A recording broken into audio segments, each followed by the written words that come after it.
Bien,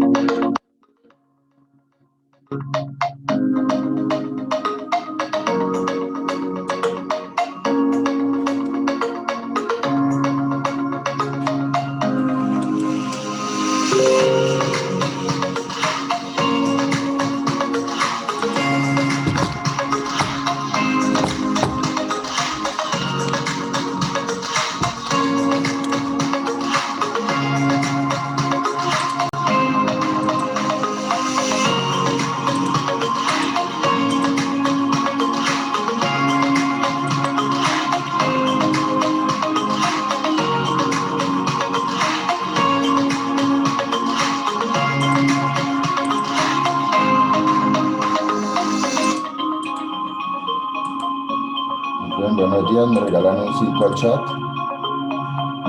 Si tienen audio, excelente. Buenos días.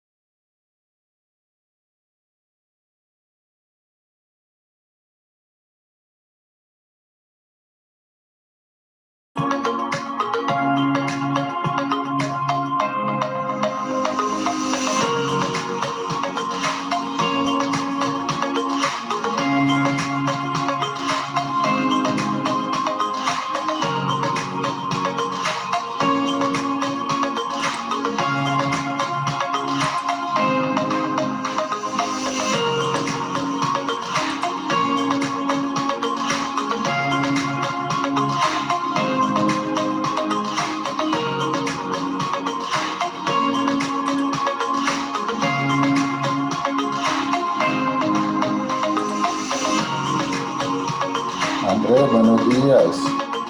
Excelente tenerte por acá de nuevo.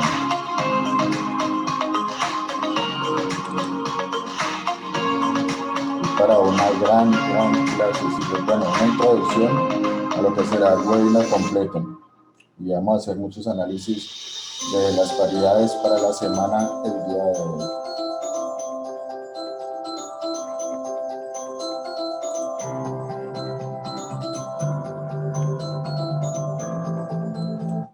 Bueno, vamos a dar el inicio a las personas que están aquí. Muchas gracias por acompañarme el día de hoy con temas supremamente interesantes. Bueno, primero que todo me regalan un 5 ahí si tienen la pantalla de la presentación.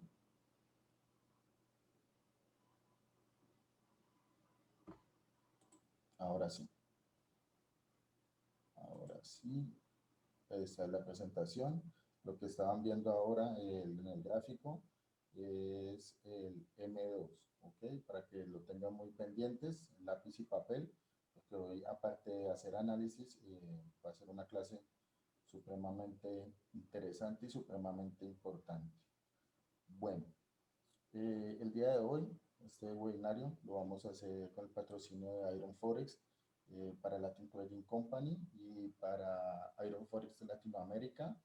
Mi nombre es Juan José Herrera, soy director de la compañía Latin Trading Company y analista técnico y cuantitativo de Iron Forex Latinoamérica.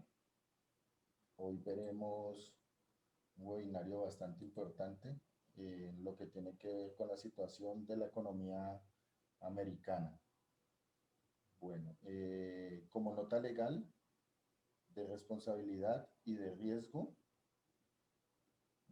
entendiendo que invertir en los mercados financieros conlleva a responsabilidades y a riesgos que ustedes asumen en la manera en la que no se exoneran a Iron Forex y a Latin Trading Company, ya que esto es simplemente un material educativo y un material que no debe tener ninguna incidencia dentro de sus decisiones a la hora de invertir.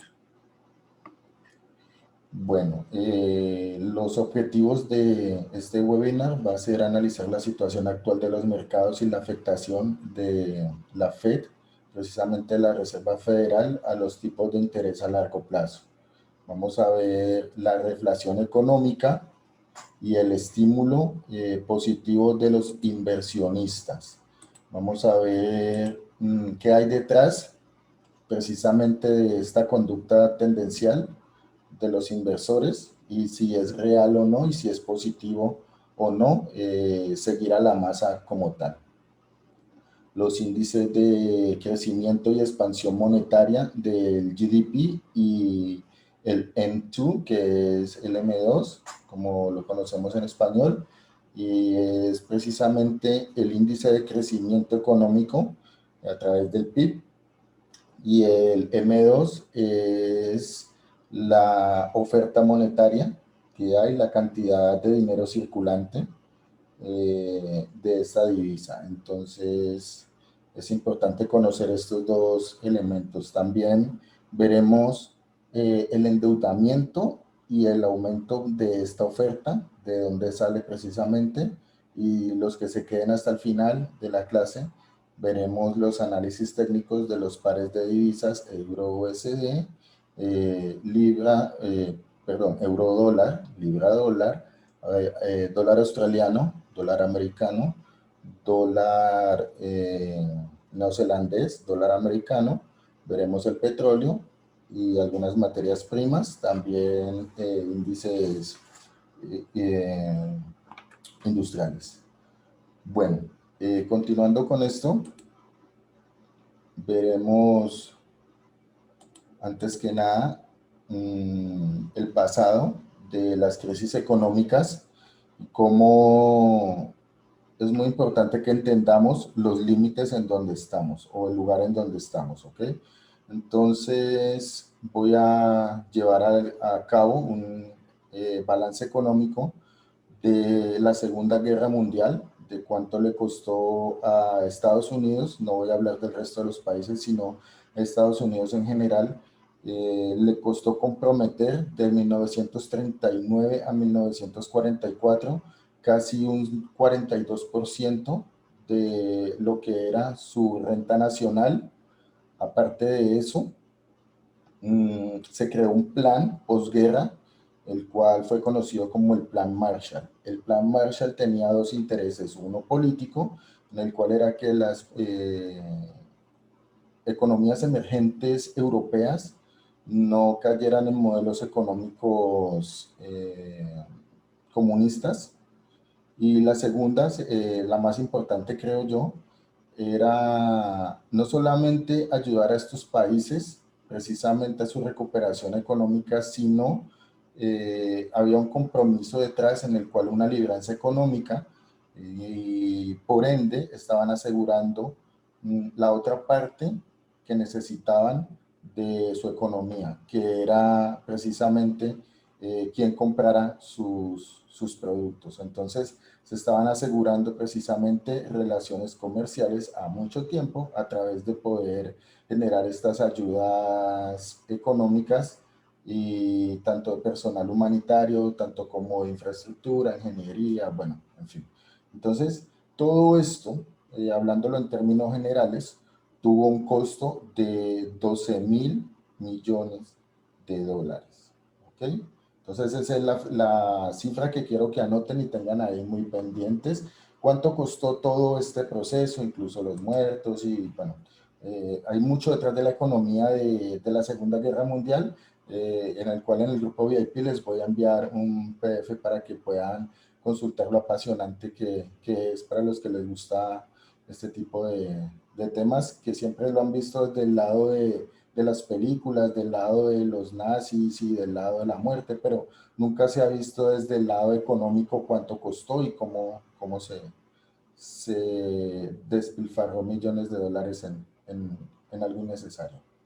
Bueno, en estos momentos hay un boom, digámoslo así, por parte de la Reserva Federal se ha tomado la decisión de las políticas tanto monetarias como fiscales, en el cual hay un balance donde se ha superado los 7.000 millones de dólares en cuanto a la rentabilidad que ha generado los bonos a 10 años.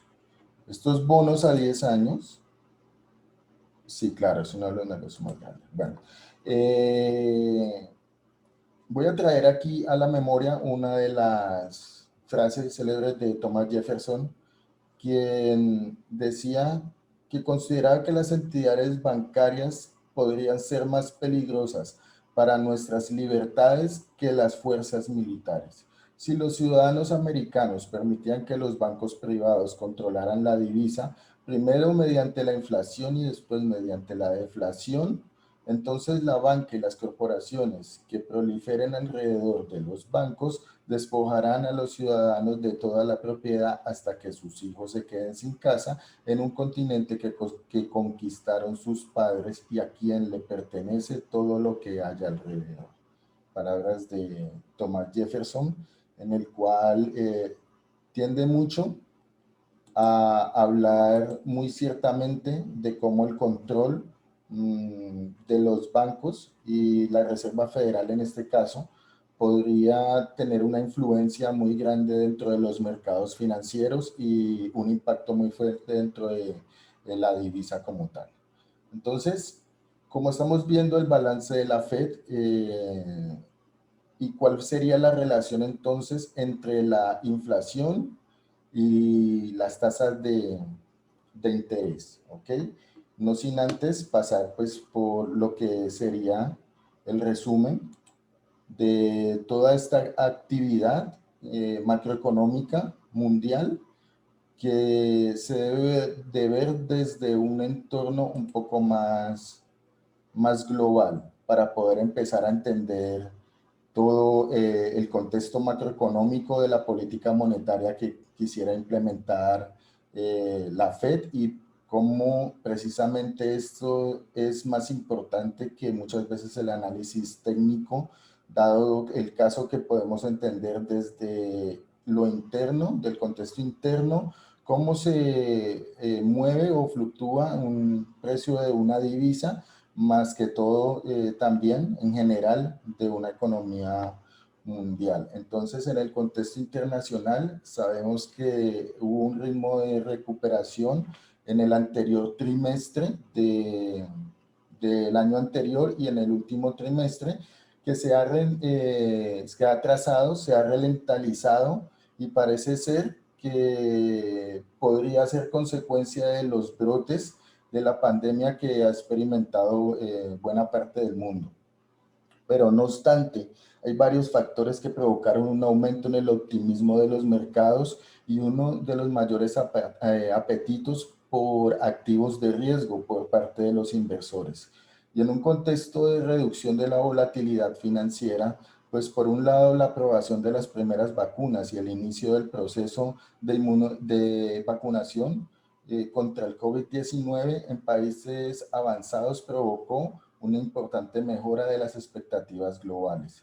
Entonces, asimismo, el mantenimiento de los importantes estímulos fiscales y monetarios implementados por los gobiernos y los bancos centrales provoca que las condiciones financieras se mantengan favorables para los países emergentes. ¿Listo? Pero entonces, por este mismo contexto, al tiempo, se espera que un ambiente de menor conflictividad o de más seguridad a nivel internacional, luego del cercano cambio de mando presidencial de los Estados Unidos, que ya debe tratar de empezar a implementar un contexto de paz mundial y de seguridad que genere tranquilidad para los inversores, que a su vez han salido de activos refugio y se ha visto reflejado en la depreciación de materias primas como el oro, quienes se ha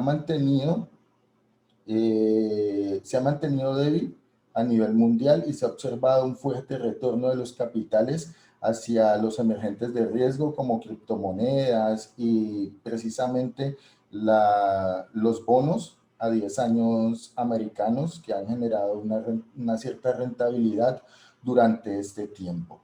Entonces, vamos a ver las gráficas de cómo ha sido. Ya vimos el balance, estamos viendo aquí precisamente el balance de los 7 trillones, o sea, 7.000 millones de dólares que la Fed ha invertido sobre estos bonos. Aquí estamos viendo la rentabilidad de los bonos a 10 años, precisamente, de cuánto ha crecido esa rentabilidad de los bonos americanos a 10 años. Pero entonces ahora nos hacemos la pregunta con la cual iniciamos este webinar. Estamos otra vez en puertas de una burbuja financiera. Estaremos ayudando a tratar de darle valor a algo que realmente durante todo este tiempo que haya generado su rentabilidad, pues las condiciones de los tipos de interés eran muy diferentes a las intenciones que puede tener la política monetaria y las decisiones monetarias que pueden tener hoy en día la Fed.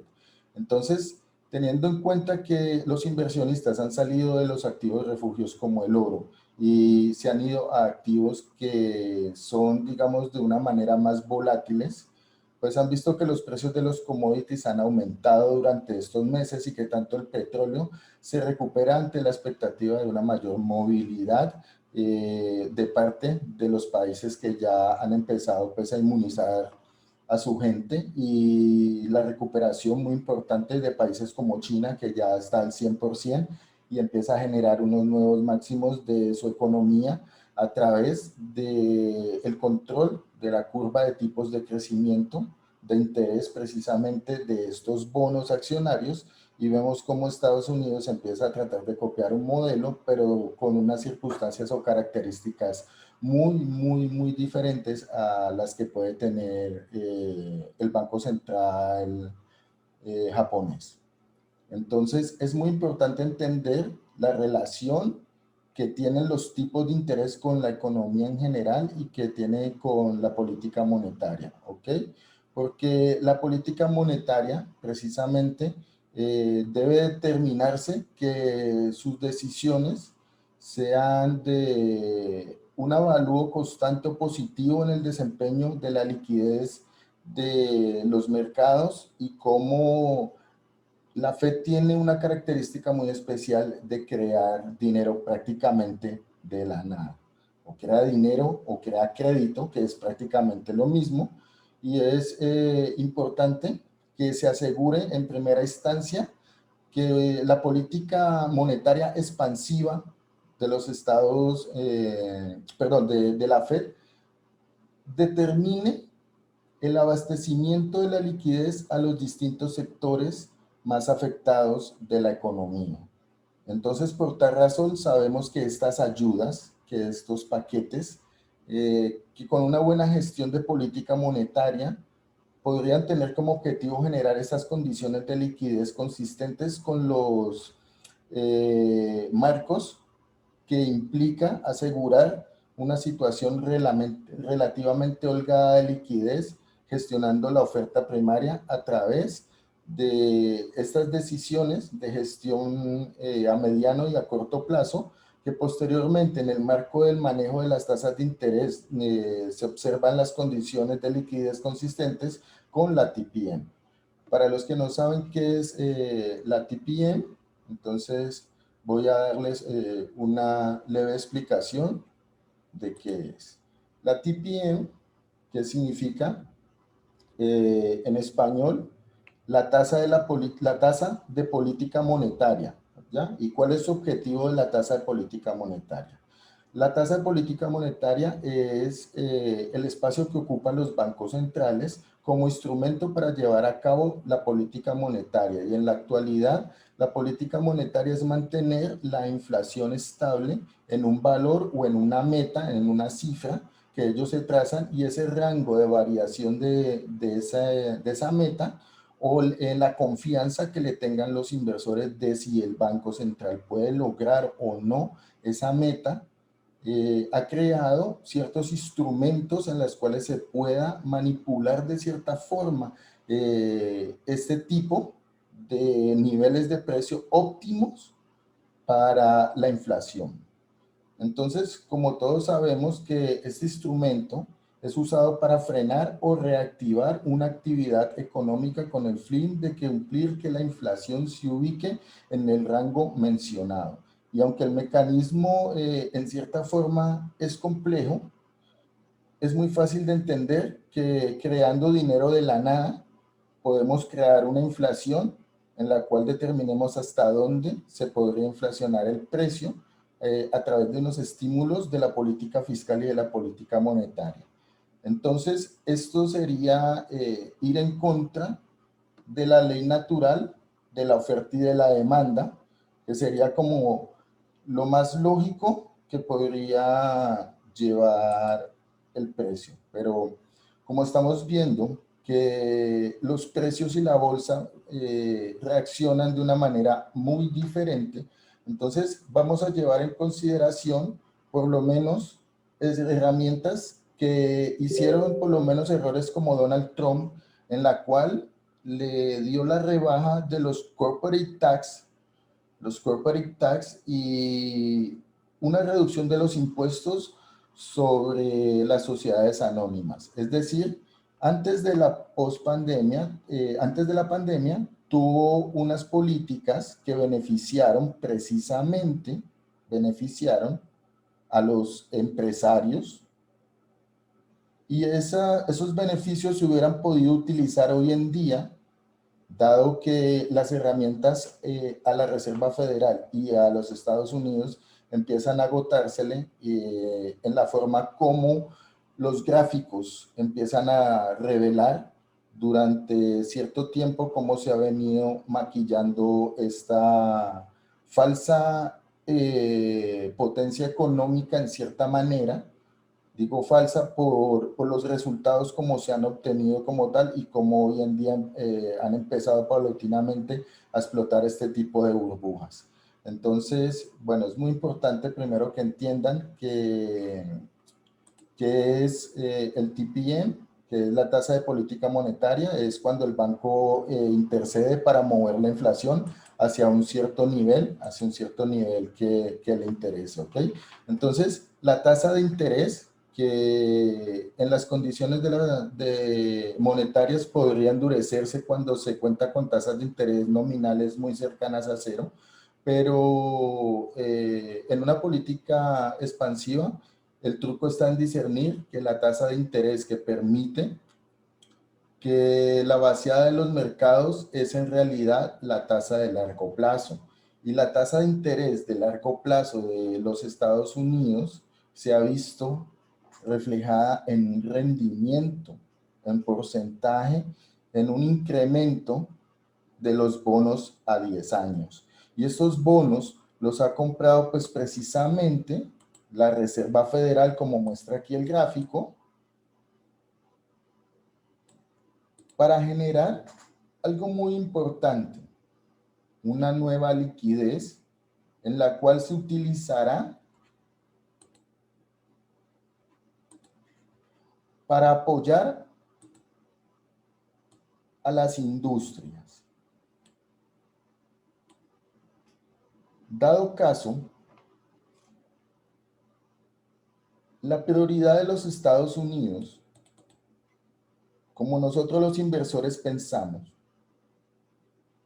no sería de gastar en estos momentos el dinero precisamente en ese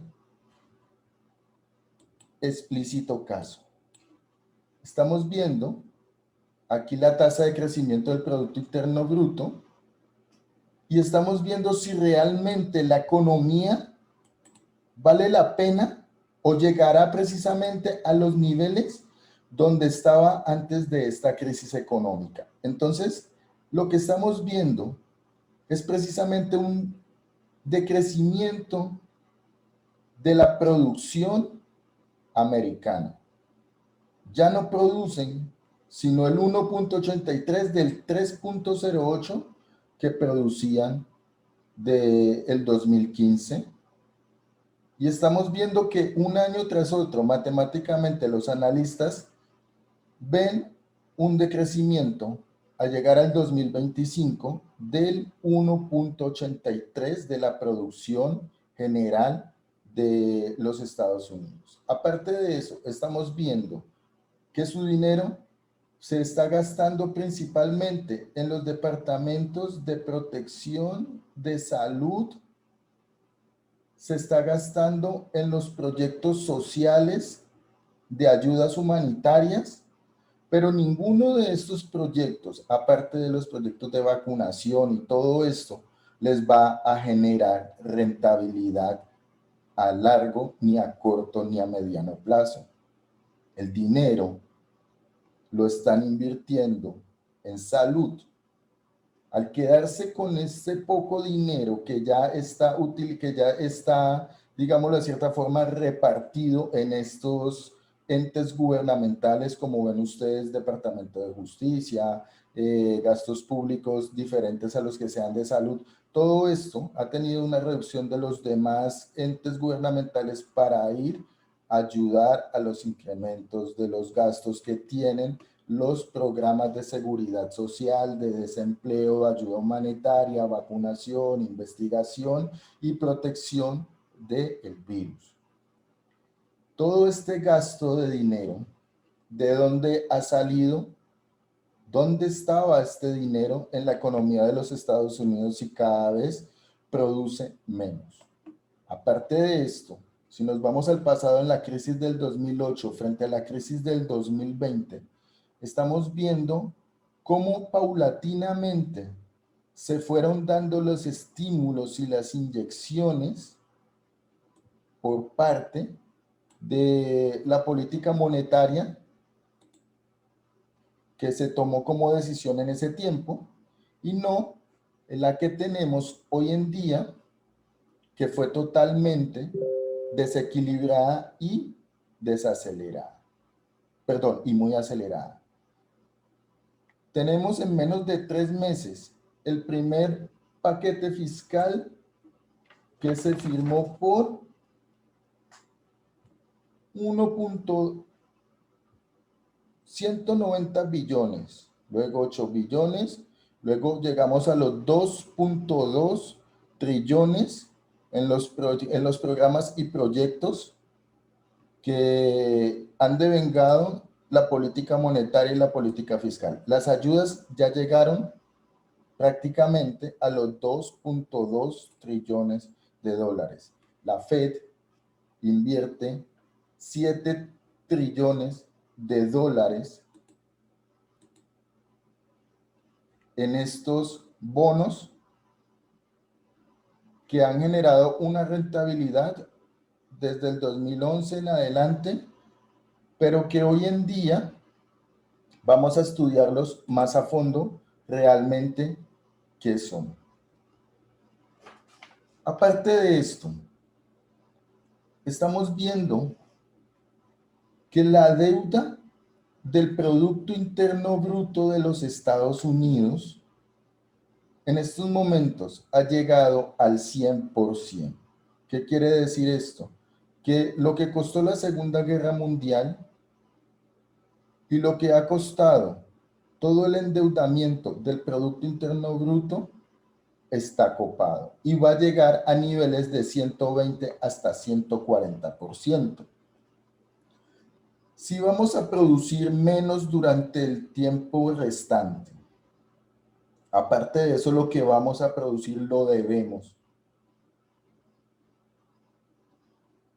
Entonces, aquí estamos viendo dónde realmente está el dinero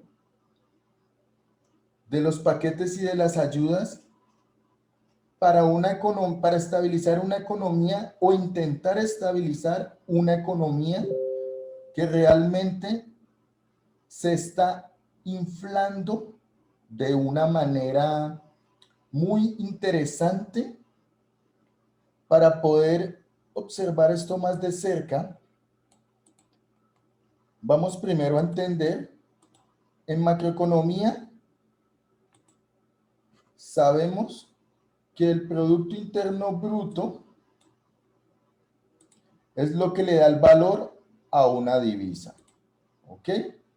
Entonces,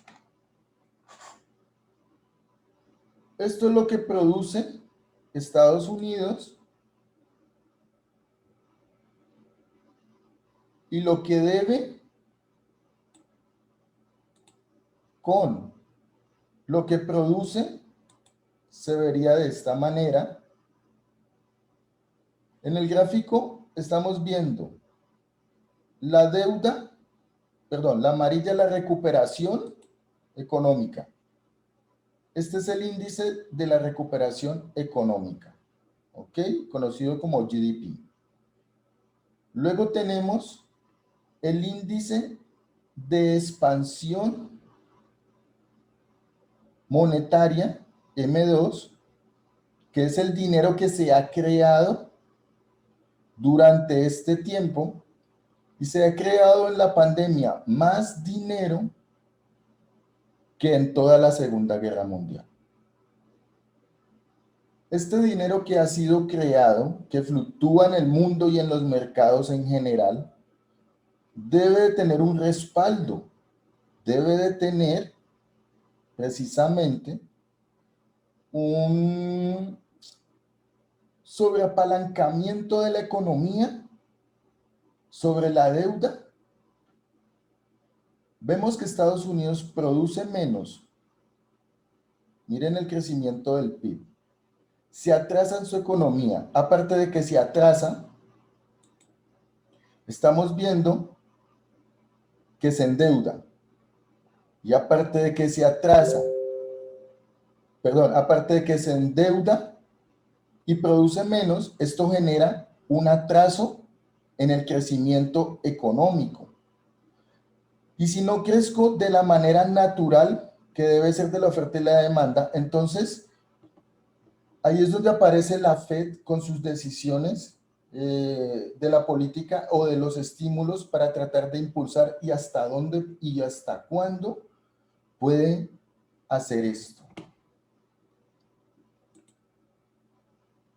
Si nos vamos a los datos reales, lo que nos muestra en la inversión y lo que nos muestra en el gasto en su gasto público, junto a lo que se ha creado en los bonos inflacionarios o inflacionistas, que muestra es la emisión de crédito divisa, que es intrínsecamente relacionado con el aumento de la deuda, y el balance de la Fed está mostrando el aumento de la compra de bonos para sostener un sistema que es inviable.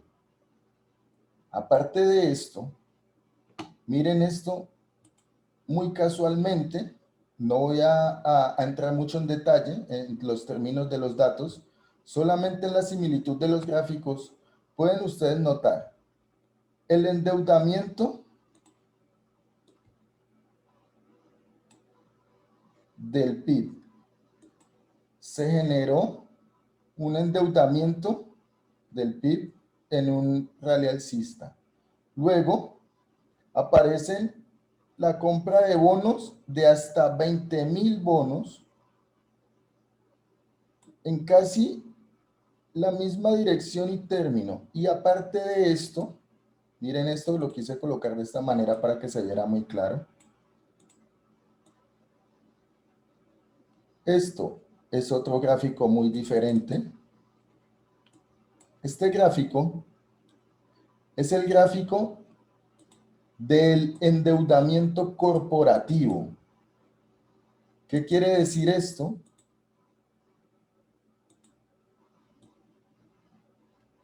Que el pueblo produce el dinero, que el producto que el pueblo produce, que es este endeudamiento, se endeuda el pueblo, el capital es trasladado a bonos. Y estos bonos, que precisamente son las tierras que le pertenecen a su hijo, a usted, a sus abuelos, a mí, a todos nos han pertenecido por mucho tiempo, generan un capital. Y este capital de venta de bonos está parando en el endeudamiento corporativo. Miren esto. Lo que deben las empresas es correlacionado muy positivamente con la cantidad de bonos. Es decir, el dinero del pueblo se convierte en bonos que se los prestan a los empresarios, que los empresarios no pagan, sino que utilizan para expandir sus empresas, y al expandir sus empresas, vuelven y contratan otra vez al pueblo, de nuevo, para que ahora, a través de seguridad social y a través de diferentes medios financieros, terminen sobre los 10 años del endeudamiento pagando la deuda corporativa, que es muy rentable para todos los empresarios, dado el caso que una deuda a 10 años, sin interés, sin tipo de interés, con tipo de interés a cero, pues termina siendo un gran beneficio para todos ellos, un gran estímulo. Entonces, de esta manera estamos viendo cómo la Fed creó un dinero que ahora va a tener un efecto precisamente sobre la economía y el impacto sobre la divisa. Entonces, vamos a la historia de dónde sale la idea de los bonos. Los bonos de Estado salen de la Revolución Francesa, luego de que Luis XVI fuera derrocado, y estos bonos corporativos que precisamente representaban propiedades confiscadas de la revolución a la monarquía, porque la monarquía, la deuda del pueblo y la riqueza de un país era la riqueza de su rey, de su corona.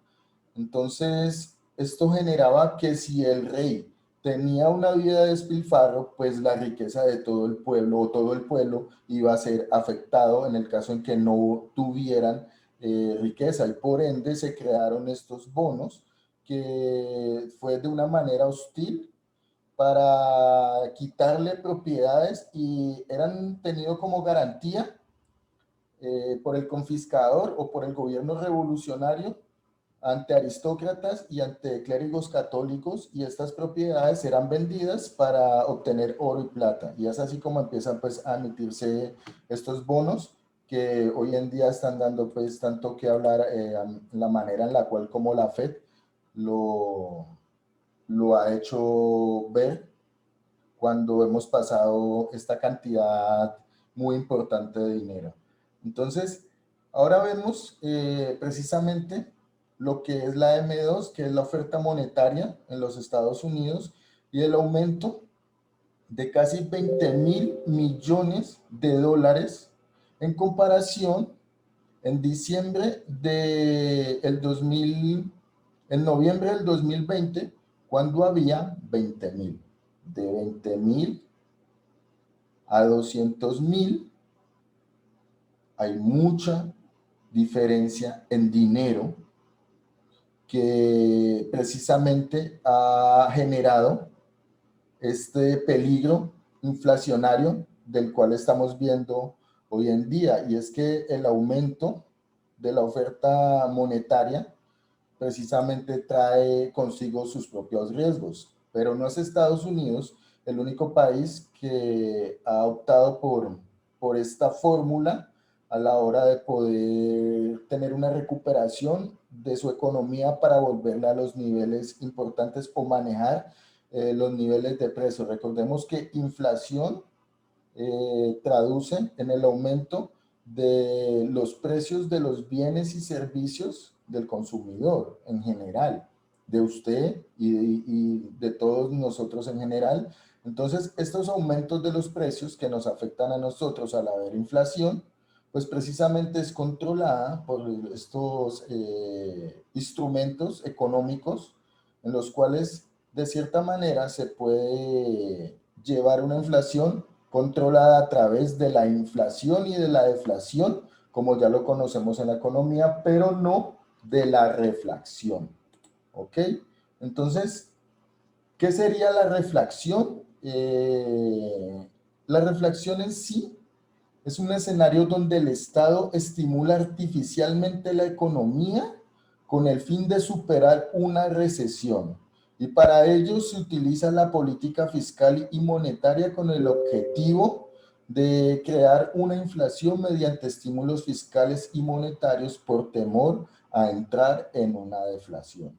Es decir, es un oxígeno para un enfermo terminal, es algo que realmente determina en el deterioro de la economía, en el deterioro de la calidad de vida y el crecimiento económico de los ciudadanos a través de este control que Japón lo ha venido haciendo de una manera muy exitosa por mucho tiempo, pero no tienen la deuda del Producto Interno Bruto que tiene los Estados Unidos y tampoco tiene el decrecimiento de su Producto Interno Bruto, sino por el contrario, Japón cada vez vende más al mundo, cada vez hace más negocios con el mundo, cada vez es más potencia y se recupera económicamente, mientras Estados Unidos cada vez se endeuda más, crea más dinero y ahora ya los instrumentos como llevar los tipos de interés a cero